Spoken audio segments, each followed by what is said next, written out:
الحمدللہ رب العالمین والصلاة والسلام علی سید الانبیاء والمرسلین اما بعد واعوذ باللہ من الشیطان الرجیم بسم اللہ الرحمن الرحیم یا ایہا الذین آمنوا قوا انفسکم واہلیکم نارا وقودها الناس والحجارہ صدق اللہ العظیم۔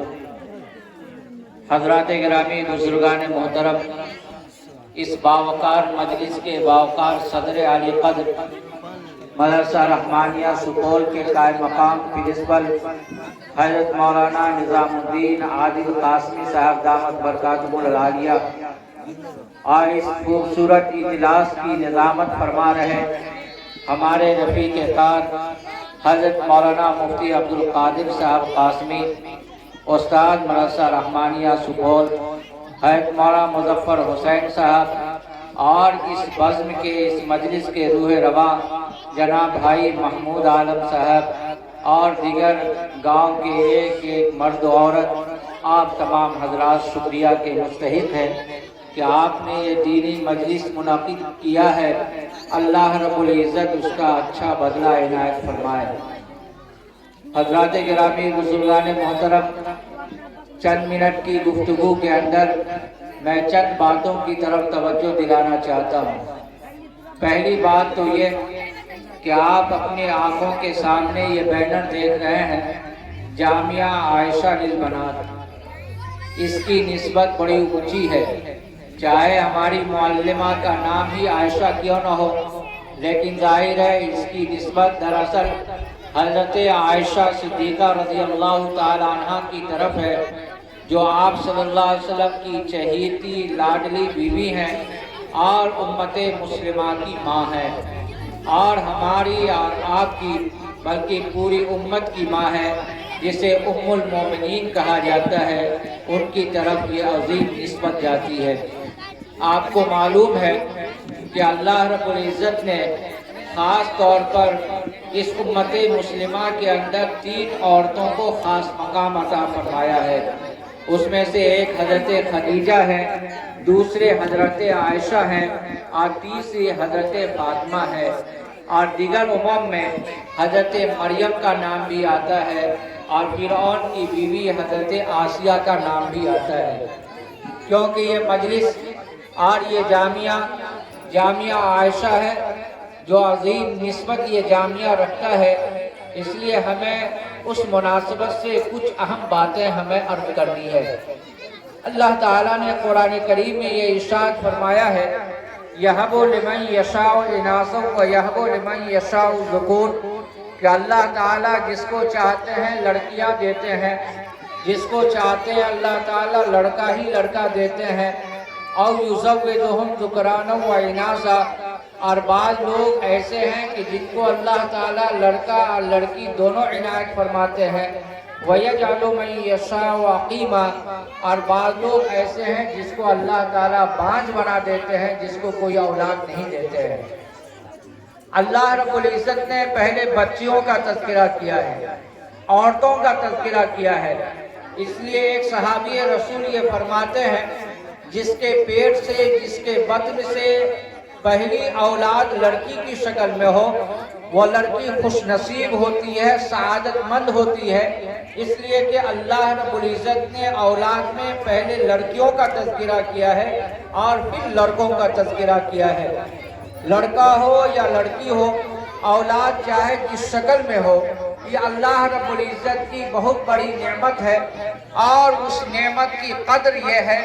کہ ہم اور آپ اس کی حقوق کی ادائیگی کی فکر کریں۔ جب بچہ یا بچی پیدا ہو جائے تو سب سے پہلا حق یہ بنتا ہے کہ اس کا اچھا نام رکھا جائے۔ اچھے نام کا اثر آدمی کی ذات پر، کردار پر، اس کے چال چلن پر اور اس کی زندگی پر ہوا کرتا ہے۔ اگر ہم نے اپنے بچوں اور اپنی بچیوں کا اچھا نام رکھا ہے تو انشاءاللہ ہم یہ امید کر سکتے ہیں کہ آگے چل کر کے زندگی میں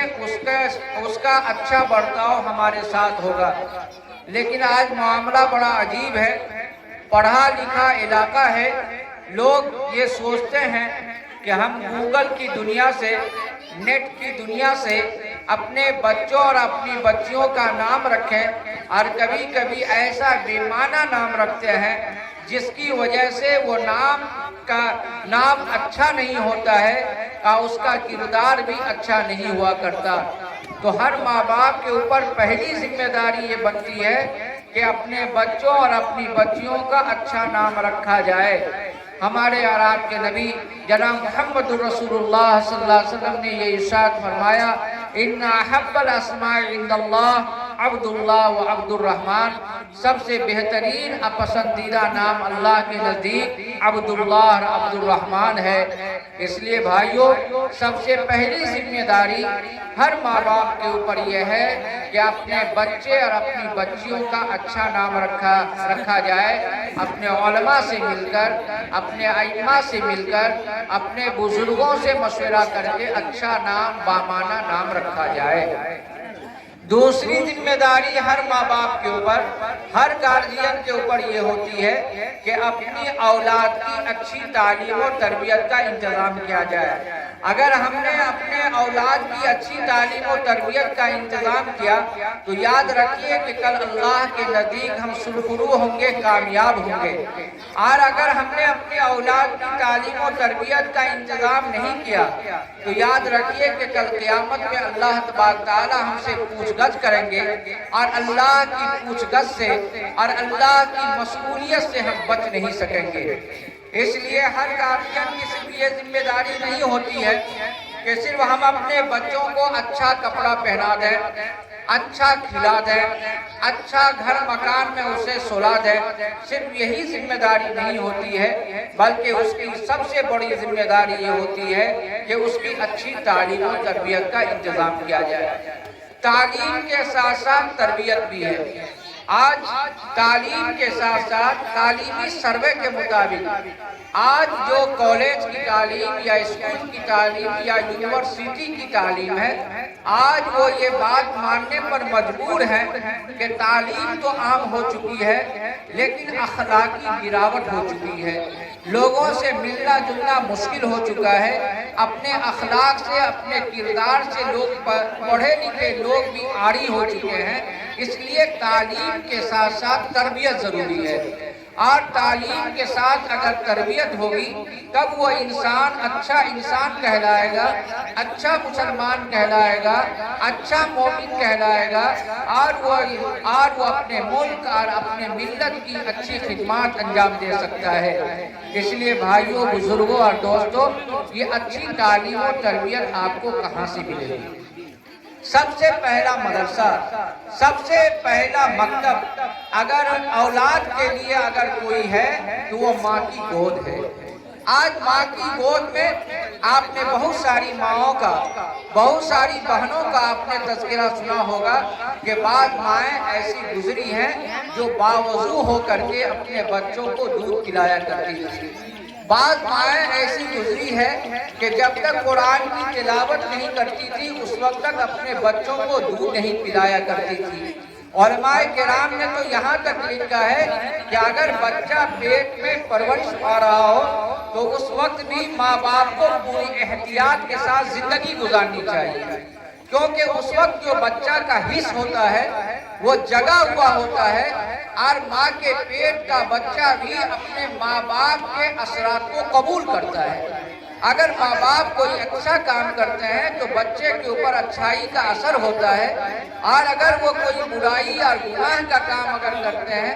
گالم گلوچ کا معاملہ کرتے ہیں، اگر گانا سنتے ہیں تو ایسے موقع پر بچوں کے اوپر بھی اس کا اثر پڑتا ہے۔ پھر بچہ جب پیدا ہو جائے،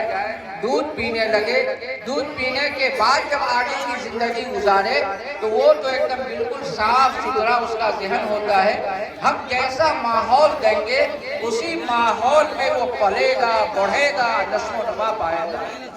اس لیے جس گھر کی عورتیں دیندار ہوتی ہے اس کی اولاد بھی عام طور پر دیندار ہوتی ہے، اور جس گھر کی عورتیں بے دین ہوتی ہے اس کے بچے بھی عام طور پر بے دین ہو جاتے ہیں۔ اس لیے بھائیوں، بزرگوں اور دوستوں، یہ جامعہ عائشہ للبنات یا اس کے علاوہ جتنے جامعات اور مدارس یہ کام کر رہے ہیں، یہ سب ہم لوگوں کے لیے عبرت اور نصیحت کی چیز ہے۔ سابق امیر شریعت حضرت مولانا سید نظام الدین صاحب رحمۃ اللہ علیہ فرمایا کرتے تھے کہ آج کے زمانے میں اگر کوئی ماں باپ اپنی اولاد کو تعلیم کے زیور سے آراستہ نہ کرے تو یہ سمجھنا چاہیے کہ اب غریبی بیچ میں آرے نہیں آ رہی ہے، مفلسی بیچ میں آرے نہیں آ رہی ہے، بلکہ اس ماں باپ کی بے حسی کی بات ہوگی جو اپنے بچوں اور اپنی بچیوں کو جاہل رہنے دے۔ اس لیے وہ ماں باپ بے حس ہیں اور بے غیرت ہیں جو اپنی اولاد کو تعلیم کی لائن میں نہیں لگاتے ہیں۔ تعلیم عام ہو چکی ہے، چاہے مدرسے کی شکل میں ہو، چاہے اسکول کی شکل میں ہو، بلکہ آپ اگر تاریخ کا اگر مطالعہ کریں گے تو ان مدارس اور مکاتب نے تعلیمی رپورٹ کے مطابق تقریباً 14% اضافہ اس ملک کے تعلیمی ڈھانچے میں اپنا حصہ اور کردار ادا کیا۔ 14% ہمارے ان مدارس کے ان مکاتب نے 14% تعلیم میں اضافہ کیا ہے اور فیصد میں اضافہ کیا ہے۔ آج یہ رپورٹ ہے مدراس ہائی کورٹ کے جج بشیر سعید صاحب کا، جو انہوں نے اپنی رپورٹ میں یہ بات کی ہے، جن سے یہ کہا گیا تھا کہ آپ رپورٹ پیش کیجئے کہ یہ مدارس اور یہ مکاتب جو لاکھوں کی تعداد میں ہے ملک کے اندر یہ کیا کام انجام دے رہے ہیں۔ تو انہوں نے یہ رپورٹ پیش کی تھی کہ 14% تعلیمی اضافے میں، اس کے فیصد کے اضافے میں یہ مدارس اور مکاتب کا کردار ہے۔ اس لیے مدرسہ ہاں چھوٹا ہو یا بڑا ہو، ہر کوئی مدرسہ رحمانیہ سپول ہی نہیں ہو جائے گا، ہر کوئی جو ہے دارالعلوم دیوبند ہی نہیں ہو جائے گا، بلکہ یہ چھوٹے چھوٹے مکتب جو ہیں یہ ستارے کے مانند ہے، ستارے کے مانند۔ اگر چاند اگا ہوا ہو اور اگر ستارے نہ ہو تو چاند کی خوبصورتی میں اضافہ نہیں ہوتا ہے، لیکن اگر چاند کے ساتھ ساتھ اگر ستارے اگر نکل جائیں تو ایسی صورت میں چاند کی خوبصورتی میں اضافہ ہو جاتا ہے۔ یہ گویا کے بڑے مدرسے کے لیے ستارے کے مانند ہے، جو جگمگا رہے ہیں، اس کے جگمگانے سے چاند کی خوبصورتی میں اضافہ ہوتا ہے۔ اگر یہ مکتب کا نظام نہ چلے، یہ مدرسہ کا نظام نہ چلے تو بڑے مدارس کو طلبہ نہیں ملیں گے اور وہاں پڑھنے والے بچے نہیں ملیں گے۔ اس لیے اس مکتب کے نظام کو ہم تمام لوگوں کو مضبوط سے مضبوط تر کرنا ہے اور اپنی بچیوں کو اور اپنے بچوں کو مدرسے سے، مکتب سے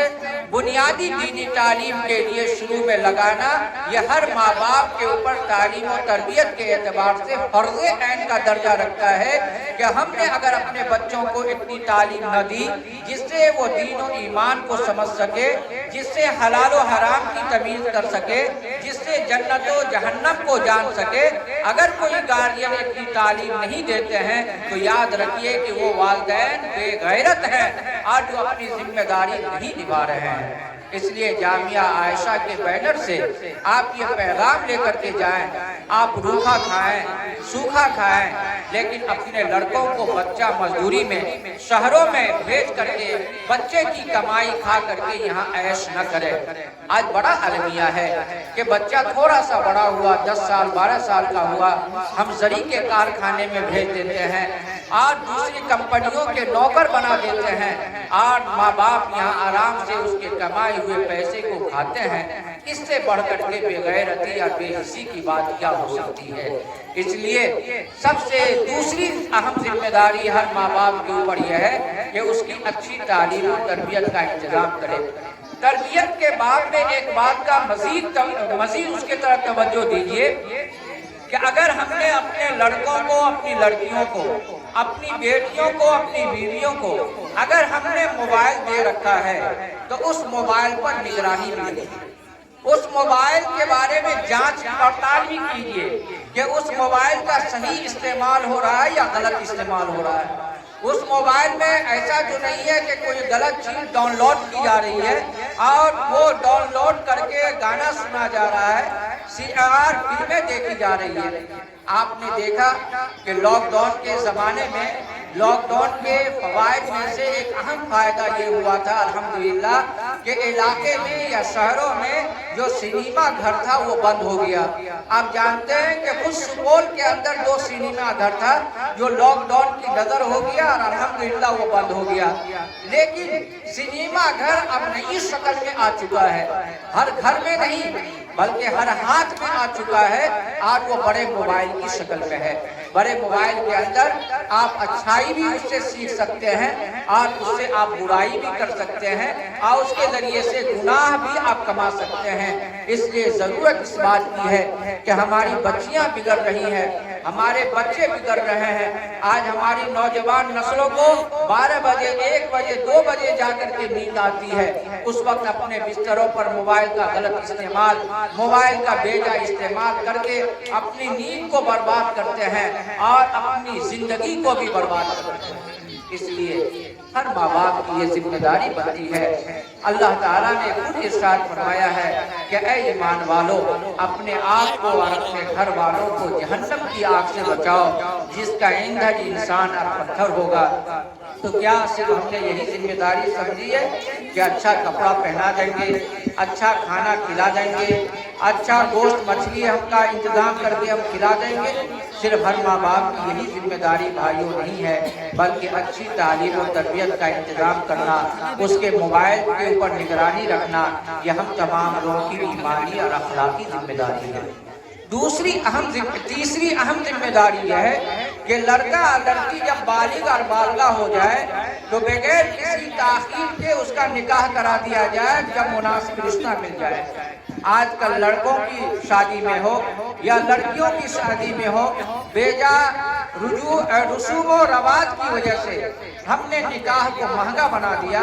نکاح میں تاخیر کرتے ہیں۔ اللہ کے رسول صلی اللہ علیہ وسلم نے ارشاد فرمایا، اگر کوئی لڑکا اور کوئی لڑکی اگر بالغ اور بالغہ ہو جائے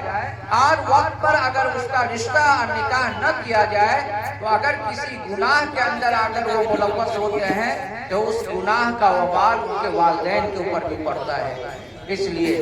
ہر ماں باپ کے اوپر یہ 3 بنیادی ذمہ داری ہے: اچھا نام رکھنا، اسی کے ساتھ ساتھ اچھی تعلیم و تربیت کا انتظام کرنا، اور تیسری ذمہ داری یہ ہے جب مناسب رشتہ مل جائے تو بغیر کسی تاخیر کے اس کا نکاح کرا دینا۔ یہ اچھی تعلیم و تربیت کا انتظام کہاں سے ہوگا؟ ظاہر ہے اس کا انتظام انہی مدارس، انہی مکاتب کے ذریعے سے ہوگا۔ مجھے بڑی خوشی ہوئی ذاتی طور پر کہ جناب بھائی محمود صاحب کی بچی الحمدللہ یہ مکتب کامیابی کے ساتھ چلا رہی ہے۔ میں ابھی مطالعہ کر رہا تھا، آقا و مولا صلی اللہ علیہ وسلم کے زمانے میں عورتوں کی تعلیم کا نظم جو کیا گیا تھا، انتظام جو کیا گیا تھا، اس کا سب سے پہلا انتظام یہ تھا کہ گھر کے مرد آپ صلی اللہ علیہ وسلم کے پاس جایا کرتے تھے اور جو پیغام آپ صلی اللہ علیہ وسلم دیا کرتے تھے وہ پیغام اپنے گھر کی عورتوں کو اور اپنے سماج کی عورتوں کو آ کر کے سنایا کرتے تھے۔ یہ تعلیم نسواں کا اہم ذریعہ تھا۔ اس لیے آپ صلی اللہ علیہ وسلم نے فرمایا تھا کہ علموا سورۃ النور، کہ اے لوگوں اپنے گھر کی عورتوں کو سورہ نور سکھاؤ۔ اس کا نتیجہ یہی تھا کہ جو آپ صلی اللہ علیہ وسلم بتلایا کرتے تھے اپنی گھر کی عورتوں کو آ کر کے وہ سکھایا کرتے تھے۔ اور یہ نظام بھی تھا، کبھی کبھی آپ صلی اللہ علیہ وسلم نے عورتوں کو اکٹھا کر کے اجتماع کر کے آپ صلی اللہ علیہ وسلم نے کبھی خود تقریر فرمائی ہے اور کئی موقع پر حضرت عمر رضی اللہ تعالیٰ عنہ کو بھی بھیجا ہے اور بھیج کر کے سماج کی عورتوں کو اور اس زمانے کے ایمان والی عورتوں کے درمیان خطاب کروایا ہے اور آپ صلی اللہ علیہ وسلم نے تعلیم کا یہ انتظام کیا ہے۔ آپ صلی اللہ علیہ وسلم کے زمانے میں ہر گھر یہ مکتب نما تھا، ہر گھر میں قرآن کی تعلیم ہوتی تھی، ہر گھر کے اندر دینیات کی تعلیم ہوتی تھی، لیکن دھیرے دھیرے ہم نے اپنے مزاج بدلا، اپنے گھروں کی تعلیم کا نظام بدلا، حالانکہ ہونا یہ چاہیے تھا کہ پہلے زمانے میں ہر مسلم بستی کی یہ پہچان ہوا کرتی تھی کہ گھروں سے قرآن کی تلاوت کی آواز آتی تھی، لا الہ الا اللہ کی آواز آتی تھی، نماز کے پڑھنے پڑھانے کے طریقے کی آواز آتی تھی۔ لیکن آج مسلم بستیوں سے آپ نکلیں گے تو آپ دیکھیں گے کہ ہماری مسلم بستیوں کی پہچان ہو چکی ہے کہ گھروں سے گانے کی آواز آتی ہے، بچے چوک چوراہے پر سڑکوں پر نظر آتے ہیں۔ حالانکہ آقا و مولا صلی اللہ علیہ وسلم نے ارشاد فرمایا کہ جب مغرب کی اذان ہو جائے، جب سورج ڈوب جائے تو اپنے چھوٹے بچوں کو گھر سے نہ نکلنے دو، اس لیے کہ ایسے بچوں کو شیطان اچک لیتے ہیں۔ لیکن ہم کیا سمجھتے ہیں کہ ہمارے بچوں کی ذمہ داری یہ نہیں ہے؟ کیا ماں باپ کی یہ ذمہ داری نہیں ہے کہ اپنے بچوں اور اپنی بچیوں کی نگرانی کرے اور یہ دیکھے کہ ہمارے بچے کہاں جا رہے ہیں اور ہماری بچیاں کہاں جا رہی ہے؟ اس لیے بھائیوں، بزرگوں اور دوستوں، آج کے اس پروگرام سے یہ پیغام دیا جا رہا ہے کہ ہم پڑھنے لکھنے پڑھانے لکھانے کو اپنی ذمہ داری سمجھیں، اپنا اوڑھنا بچھونا سمجھیں، چاہے غریب ہو یا امیر، چاہے کھیت میں کام کرنے والا کسان ہو یا ملازم، چاہے جو بھی ہو، ہر آدمی یہ پیغام لے کر کے جائیے کہ اپنے بچوں اور اپنی بچیوں کو انشاءاللہ پڑھائیں گے۔ پڑھانے کے لیے سب سے پہلے دینی تعلیم اور بنیادی دینی تعلیم کا ہم انتظام کریں گے۔ الحمدللہ آپ کے گاؤں میں ایک نہیں کئی مدارس اور مکاتب اور جو ہے جامعات کام کر رہے ہیں۔ اگر ہم ایسے موقع پر بھی اپنی بچیوں کو، اپنے بچوں کو، اپنی اولاد کو اگر جاہل چھوڑ دیں گے تو اس سے بڑھ کر کے بے غیرتی کی بات کوئی نہیں ہو سکتی۔ آج بڑے بوڑھے کو اگر کہا جائے کہ آپ ثنا سنائیے، دعائے قنوت سنائیے، تو ہم اور آپ میں سے بہت سارے لوگ وہ ہوں گے جو سنا نہیں سکیں گے۔ لیکن یہ چھوٹی چھوٹی بچیاں جنہوں نے پروگرام پیش کیا ہے اور آپ حضرات نے اسے سماعت کیا ہے، یقیناً آپ نے سنا ہوگا کہ قرآن کی تلاوت ہوئی، نعت شریف پڑھی گئی اور جو اسماء الحسنی یقیناً سنائے گئے ہوں گے، احادیث سنائی گئی ہوگی، دعائیں بچوں نے سنائی ہوگی۔ یہ سب کے سب محنت کا نتیجہ ہے کہ جس معلمہ نے الحمدللہ انہوں نے جو محنت کی ہے وہ محنت آپ حضرات کے سامنے ظاہر ہوئی ہے۔ اس لیے اس محنت سے ہم تمام لوگوں کو یہ عبرت یہ نصیحت لینی ہے کہ ہم بھی اپنی بچیوں کو، ہم بھی اپنی اولاد کو تعلیم کے زیور سے آراستہ کریں اور بے غیرتی کا ثبوت نہ دیں، بلکہ باغیرت انسان ہو کر کے اپنے آپ کو اور اپنی قوم کو بڑھانے اور چڑھانے کی کوشش کریں۔ آپ یہ سمجھ رہے ہوں گے کہ ہمارے بچے تو دربھنگہ پٹنہ میں جا کر کے پڑھ رہے ہیں، آپ پڑھ لیں گے، لیکن اپنے سماج کے دبے کچلے لوگ جو غریب کے بچے بچیاں ہیں، آخر ان کو کون پڑھائے؟ اپنی فکر کر لینا کوئی فکر نہیں ہے، بلکہ فکر کرنی ہے پوری امت کی، فکر کرنی ہے پوری ملت کی، فکر کرنی ہے پورے کے پورے سماج اور معاشرے کی۔ اس لیے ایسے موقع پر میں ہر محلے میں اور ہر گاؤں میں جا کر کے ایک پیغام یہ دیتا ہوں کہ جس طرح سے مکتب اور مدرسہ کا نظام چل رہا ہے، بنیادی دینی تعلیم، جس سے ہمارا ایمان برقرار رہے گا، اسی طریقے سے ہمارے حضرت مولانا قاسم صاحب مظفر پوری رحمۃ اللہ علیہ بھی یہ پیغام دیا کرتے تھے کہ ہر گاؤں ہر محلے میں باپردہ ٹیوشن کا مرکز ہونا چاہیے۔ ہر محلے میں ٹیوشن پڑھنے والی، جس میں میٹرک کی تیاری کی جائے، انٹر کی تیاری کی جائے، تاکہ ہماری بچیاں باپردہ جائیں اور باپردہ آئیں، تاکہ ان کی عزت و ناموس کا مکمل خیال رکھا جائے۔ آج ہمارے مسلم طبقہ کا جو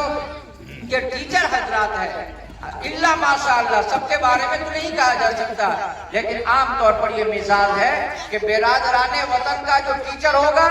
وہ اسکول جانے سے پہلے بھی فجر کے بعد ہی سے ٹیوشن پڑھانا شروع کرتا ہے، اور جب اسکول سے جب آئے گا تب بھی ٹیوشن پڑھائے گا۔ لیکن ہمارے امت مسلمہ کے افراد کا حال یہ ہے کہ وہ سوئے گا، سو کر کے اٹھے گا 8 بجے اور جلدی سے مسواک وغیرہ کر کے کولگیٹ کر کے اسکول بھاگے گا اور آ کر کے پھر موبائل کی دنیا میں لگ جائے گا۔ کیا اسی لیے اللہ نے ہمیں علم دیا ہے؟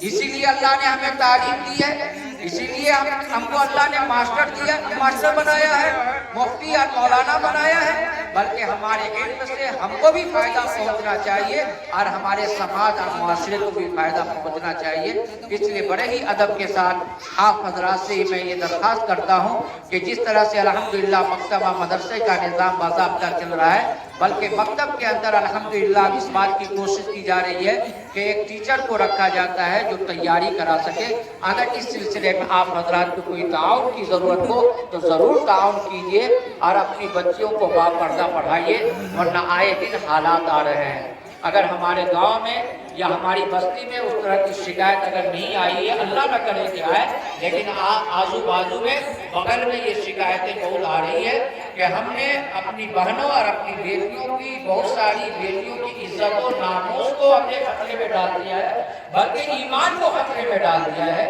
اس سے بڑھ کر کے بے حسی کی کیا بات ہوگی؟ اس لیے آگ کے لگنے سے پہلے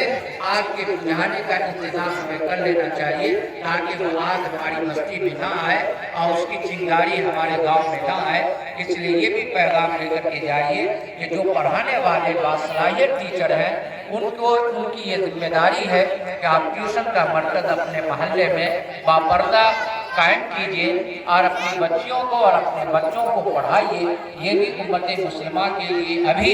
حالات کے اعتبار سے بہت بڑا کام ہے جو کرنے کا ہے۔ اللہ تبارک تعالیٰ سے دعا ہے کہ یہ جو مکتب جو چل رہا ہے جامعہ عائشہ کے نام سے، جو ہماری بچی یہ کام کر رہی ہے، اللہ تعالیٰ نے اس کے کام میں برکت، اخلاص، للہیت اللہ تعالیٰ نے دی ہے، جس کی وجہ سے اللہ رب العزت نے اس کے کام کو قبول کیا ہے۔ آج وہ کام ہمارے اور آپ کے سامنے ظاہر ہوا ہے۔ ضرورت اس بات کی ہے کہ ہم تمام کے تمام لوگ اس جامعہ کو جامعہ بنانے میں ہر طرح کا ساتھ دیں، اپنی بچیوں کو بھیج کر یا جس وقت بھی جیسا موقع ملے اس موقع کے مطابق ہم اور آپ ان کا ساتھ دیں گے تو انشاءاللہ بڑا کام ہوگا۔ وقت بہت کم ہے، مجھے دوسری جگہ بھی جانا ہے، اس لیے آپ حضرات سے معذرت کے ساتھ اپنا روانہ ہونا چاہتا ہوں کہ اللہ رب العزت اس بستی اور بستی والوں سے ہر طرح کی اللہ بلا مصیبت کو دور فرمائے، تعلیم و تربیت کا ماحول پیدا فرمائے اور ہر آنے والی مشکلات کو اللہ تبارک تعالیٰ حل فرما دے۔ اور میں جناب بھائی محمود صاحب، جناب بھائی جنو صاحب اور ان کے تمام کارکنان کا دل کی گہرائی سے شکریہ ادا کرتے ہیں کہ انہوں نے ہمیں دعوت دی ہے۔ میں تو آپ کے گاؤں کا ایک فرد اپنے آپ کو سمجھتا ہوں، اپنے علاقے کا میں اپنے آپ کو خادم سمجھتا ہوں کہ جب بھی اللہ موقع دیتا ہے تو میں آنے کی کوشش کرتا ہوں۔ اللہ تبارک تعالیٰ ہم تمام لوگوں سے راضی اور خوش ہو جائے اور اپنے محبوب اور مقبول بندوں میں شامل فرمائے۔ آمین یا رب العالمین۔ وآخر دعوانا الحمدللہ رب العالمین۔ ماشاءاللہ آپ سبھی حضرات ابھی حضرت مولانا مفتی مجاہد اسلام صاحب قاسمی، استاذ حدیث و ناظم تعلیمات مدرسہ رحمانیہ سپول کے قیمتی بیان سے مستفیض ہو رہے تھے۔ اصلاح معاشرہ کی جو 3 شکلیں ہو سکتی تھیں یا اور شکلیں ہو سکتی ہیں، تو ان موضوع پہ انہوں نے سیر حاصل بحث کی۔ ہم سبوں کو چاہیے کہ حضرت کے بیان سے ہم لوگ استفادہ کریں اور اپنی